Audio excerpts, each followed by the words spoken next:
పెద్దపల్లి జిల్లాలో దారుణం చోటు చేసుకుంది. కట్టుకున్న భర్త ఇద్దరు పిల్లలని వదిలి దుర్మార్గంగా ప్రవర్తించాడు ఓ ఉద్యోగి. సింగరేణి ఉద్యోగిగా చేస్తున్నటువంటి వెంకటేష్ నూనె పద్మలకి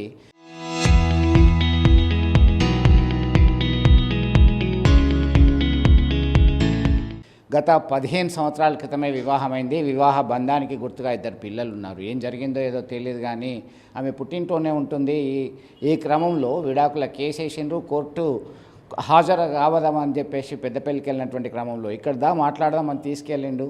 బండరాయి నెత్తిన వేసి తలపై బలంగా మోది చనిపోయిందని భావించి పరారయ్యాడు. దీంతో తన కూతురు ఎక్కడ తనతో పాటే ఉంది అని వెతికినటువంటి తండ్రి పోలీసులకు ఫిర్యాదు చేశారు.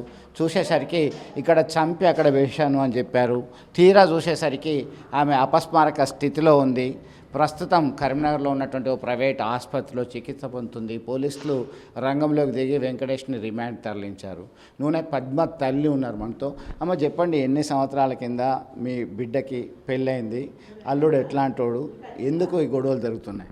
గొడవలు బాగానే జరిగినాయి సారు. మొన్న మిడాకుల కేసు అతడే వేసిండు. వేస్తే మా ఆయన వాళ్ళ డాడీను వాళ్ళ డాడీ ఉన్న ఆయన కోర్టు కాడికి వచ్చారు. వాడు ఏడుండి చూసిండో కానీ బస్ స్టాండ్లోకి వెళ్ళి మనం మంచిగా బతుకుదాము, నేను ఈ కాడ నుంచి పిల్లలు మనం కలిసి ఉందామని అన్నాడట. అన్న వల్ల ఇవే సరే ఇక్కడనే మాట్లాడు ఏంటిదో అని ఆమెని గీడికి పోదాం హోటల్లో తిన్నాక మనం నీకు చెప్పుతా అన్నాడట. అన్న వల్ల ఇది బండి ఎక్కిందట. అట్లనే జంగట్లో తీసుకుపోయిండట. ఇక తీసుకుపోయి పెద్ద లోయలకు తీసుకుపోయి ఒక దెబ్బ కొట్టంగానే సోయి ఉన్నదట, పడిపోయిందట. ఇక బాగా కొట్టి రౌతులు ఎత్తేసి దానిలో ఒక లొయ్యలు వేసి చెత్త అంతా కప్పి వచ్చిండు. మళ్ళీ ఎట్లా డౌట్ వచ్చింది? మీ భర్త మీ కూతురుతో పాటే ఉన్నారు కదా, వెళ్ళిపోయిండా? ఆయన కాళేశ్వరం బస్సు ఆయన ఎక్కిండు. ఈవెన మంచిర్యాల బస్సు నువ్వు ఎక్కిపో బిడ్డ ఆడపోలని వెళ్ళిపో అని చెప్తే ఈ పోడు చూసిండు. నా బిడ్డ దగ్గరికి అంత అయ్యపోయేదాకా ఎక్కడో ఉండి చూసిండు. తెలియదు మాకు, అసలే తెలియదు. మీ బిడ్డకు ఎందరు పిల్లలు ఉన్నారమ్మా? వాళ్ళు ఏం చదువుతున్నారు? ఎక్కడ ఉంటున్నారు? ఆ మనవరాలు ఇప్పుడు 10వ తరగతి మీ దగ్గర, మా దగ్గరనే. మనవాడు ఇప్పుడు 7.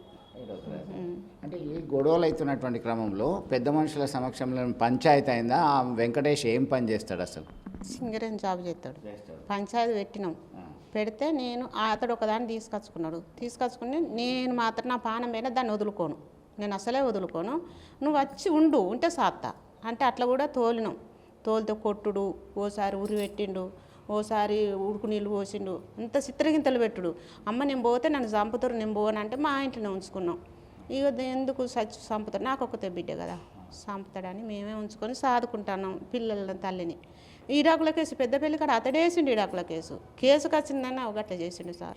ఇప్పుడు ఏం చేస్తే బాగుంటుంది? ఇట్లా దారుణానికి ఒడిగట్టిండు, ఆల్మోస్ట్ చనిపోయిందని చెప్పి పోయిండు, పోలీసులు అదుపులోకి తీసుకున్నారు. ఎట్లా తీసుకోవాలి? ఎట్లాంటి శిక్ష చేస్తే బాగుంటుంది? వాడిని చంపాలి, వాడు అందులోకెళ్ళి రావద్దు. ఇంకొకళ్ళకు నా బిడ్డకు వచ్చిన పరిస్థితి ఒకళ్ళకు రావద్దు. వాడు ఎట్లా ఉన్నది పరిస్థితి? విషమంగానే ఉంది.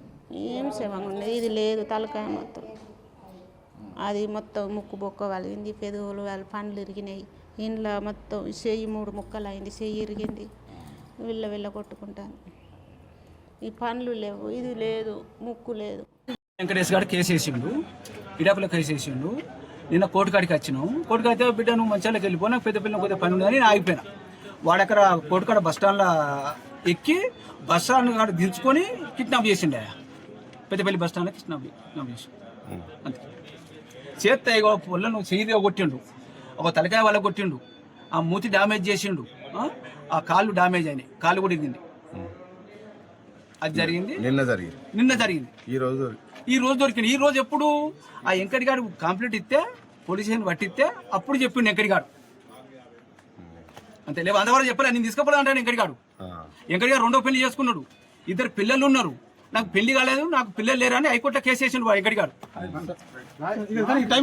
చూశారుగా, అత్యంత దయనీయమైనటువంటి స్థితిలో ఉన్నటువంటి పరిస్థితి. ఆమెను చూడడానికి, పరామర్శించడానికి వివిధ ప్రాంతాల నుంచి వాళ్ళు బంధువులు వస్తున్నారు. తీవ్ర ఆవేదన, ఆగ్రహం వ్యక్తం చేస్తున్నారు. ఖచ్చితంగా ఆయన పైన కఠిన చర్యలు తీసుకోవాల్సిందే. తమకు అప్పగిస్తే ఆయనను సైతం అదే పరలోకానికి పంపించాల్సిందే అనేటువంటి కోణంలో ఆవేదన వ్యక్తం చేస్తున్నటువంటి పరిస్థితి. వీడియో జర్నలిస్ట్ సుమంత్తో కలిసి చంద్రశేఖర్, RTV కరీంనగర్ నుంచి. చరిత్ర సృష్టించినోడు ఇప్పుడు ఆ చరిత్రని తిరగరాయబోతున్నాడు. అబద్ధాల గోడల్ని బద్దలు కొట్టి నిజాలను రాగా మీ ముందుంచబోతున్నాడు. నిజమైన వార్తల కోసం వెంటనే డౌన్లోడ్ చేసుకోండి రా యాప్ని.